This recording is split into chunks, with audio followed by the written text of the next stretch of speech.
सनम भोले के भक्ति में मैं रखू बेदम। चढ़ल बा सावन करना शरम भोले के भक्ति में मैं रखू बेदम। भरी सावन चली केहू नहीं बोली मर चढ़ा के चिलम। चढ़ल बा सावन करना शरम भोले के भक्ति में मैं रखू बेदम। चढ़ल बा सावन करना शरम भोले के भक्ति में मैं रखू बेदम।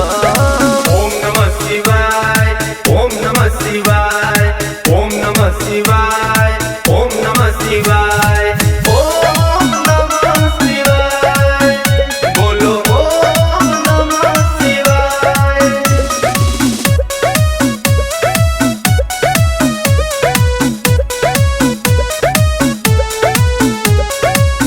चार चिलम के गाजा रे जो पिया वही राजा रे। भोले के भक्ति में आके तू भी समा जा रे। आके तू भी समा जा रे।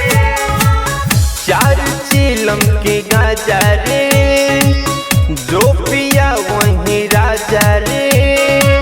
भोले के भक्ति में आके तू भी समा जा रे।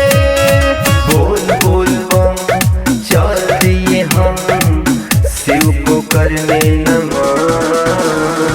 चढ़ल बा सावन करना शरम भोले के भक्ति में मैं रखू बेदम। चढ़ल बा सावन करना शरम भोले के भक्ति में मैं रखू बेदम।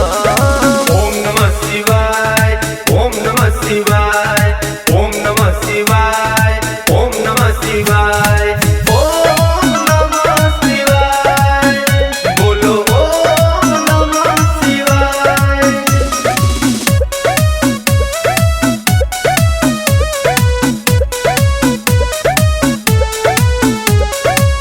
भांग धतूरा के भोग लगे भोले के भक्तों का जोग लगे। शिव के भक्तों का भाग जगे भोले के दर्शन करने जो भागे। भोले के दर्शन करने जो भागे। भांग धतूरा के भोग लगे भोले के भक्तों का जोग लगे।